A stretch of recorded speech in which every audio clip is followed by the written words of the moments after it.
주안의 만화 7월 28일 금요일 묵상을 함께 나오도록 하겠습니다. 오늘 말씀은 예레미야 10장 17절에서 25절 말씀으로요, 하나님의 심판 앞에서 라고 한 제목으로 함께 묵상을 나오도록 하겠습니다.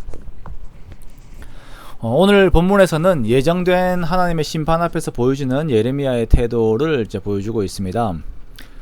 우리가 이미 예정되어 있는 일들 앞에서 무언가를 기도한다라고 하는 것은 쉬운 일이 아닐 것입니다. 그리고 그 예정되어 있는 일이 재앙이라고 한다면 그 또한 어려운 일이겠죠.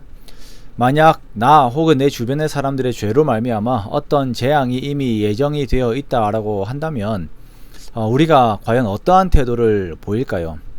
아마 교과서적인 대답을 하시겠지만 그렇다고 해서 꼭 교과서적인 태도를 보이지는 않을 것입니다. 사람들이 어쩔 수 없는 임박한 재앙 앞에 서게 되면 그는 거기에서 감당할 수 없는 그 현실 앞에서 좌절하여서 완전한 절망 가운데 들어가기도 하고, 또는 그 어려움을 잊기 위하여 그에 대체할 만한 세상의 요소들을 찾아 나서기도 합니다. 술에 빠져 살기도 할 것이고, 아니면 다른 재미거리들 속에서 살려고 살아보려고 하기도 하겠죠. 재앙들 앞에서 사람들은 결국 자신들이 의지하던 것 앞에 매달리게 되는 경우가 허다합니다. 자, 그런데 오늘 예레미야의 모습을 보면 먼저는 그가 하나님 앞에서 그 재앙을 받아들이는 모습을 보여주고 있어요. 하나님의 뜻이 굳어졌다는 것을 알고 하나님 앞에 섭니다. 하나님께서는 결국 예루살렘에 사는 자들을 내어 던지실 것이고, 그곳의 사람들은 모두 잡혀가서 있지 않을 것이며 성읍들은 황폐하게 될 것입니다. 그들의 죄로 말미암은 것이죠. 19절에 보면 예레미야는 이 고난이 참 고난인데 자신이 이것을 감내하고 받아들이고 참겠다라고 하는 의지를 보입니다. 예레미야가 보이고 있는 이 태도, 현실을 부정하지 않고 그대로 받아들이는 태도를 우리는 배워야 합니다. 우리가 보면 여러 이유로 현실이 망가지고 있는데 그 망가지고 있는 현실을 받아들이지 않고 부인하고 다른 것들로 포장해서 덮으려고 하는, 그렇게 회피하려고 하는 경우들이 우리들에게 많이 있음을 보게 되어요. 자, 그러나 이러한 태도는 우리들에게 아무런 유익이 되지 못합니다. 우리는 현실을 그대로 바라보아야 합니다. 그래야 우리가 그 다음에 취해야 할 태도를 알게 됩니다. 자, 그 태도는 바로 이제 하나님 앞에 서는 것이에요. 예루살렘에게 결정된 재앙 앞에서 예레미야가 할 수 있는 것은 그 징계의 크기가 적어지는 것을 두고 하나님께 구하는 것밖에 없습니다. 징계 앞에 있는 예루살렘을 위하여 예레미야는 너그러운 징계를 하나님 앞에 간청을 합니다. 하나님의 심판이 정당함을 인정하면서도 그 심판에서 유일한 소망은 오직 하나님이심을 또한 고백하며 하나님께 구하는 예레미야의 이 기도하는 이 모습이 참된 인간의 실존의 모습, 즉 하나님 앞에서 인간이 가져야 하는 올바른 태도인 것입니다.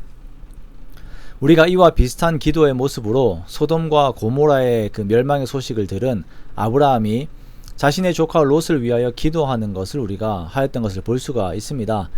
아브라함 역시 징계를 내리시는 하나님의 권위를 인정하였고 그 정당성을 인정하였습니다. 그러나 조카를 향한 사랑은 그로 말미암아 하나님께 지속적으로 기도하게 하였고, 그 기도로 인하여 롯과 가족들이 구원을 얻게 되지요.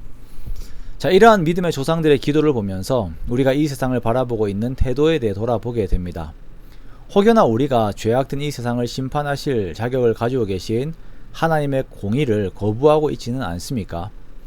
우리는 인정해야 합니다. 어제 우리가 보았던 것처럼 천지를 지으신, 그리고 이 모든 세상의 영원한 왕이 되시는 하나님께서는 심판의 권세 역시 지니고 계시는 것을 우리가 인정하는 것이에요. 우리는 심판주 되시는 하나님을 인정하고 또한 두려워해야 합니다. 그리고 우리는 그 심판 앞에 있는 사람들에 대하여 여전히 사랑하는 마음을 가지고 있어야 합니다. 우리가 하나님의 자리에 앉아서 사람들을 정죄하는 태도를 가져서는 안 됩니다. 요즘 보면 한국에 있는 교회들의 단점들을 계속 내세우면서 부각시키면서 자신의 정당성, 자신의 신앙의 정당성을 드러내려고 하는 사람들이 있는데요. 우리가 해야 할 일은 정죄가 아닌 사랑 안에서의 기도입니다. 우리가 그렇게 하나님 앞에서 기도함으로 인하여 우리는 하나님의 긍휼하심 속에 들어갈 수가 있습니다. 그리고 기도하는 자는 더욱 하나님과의 깊은 교제 속으로 들어갈 수가 있지요. 이것이 기도하는 자의 축복이기도 합니다. 사랑하는 성도 여러분, 우리가 하나님을 경외하고 또한 이 땅을 사랑하는 자로서 함께 기도하는 우리가 되기 원합니다. 그렇게 하나님을 사랑하고 이웃을 사랑하는 우리 모두가 되기 원합니다.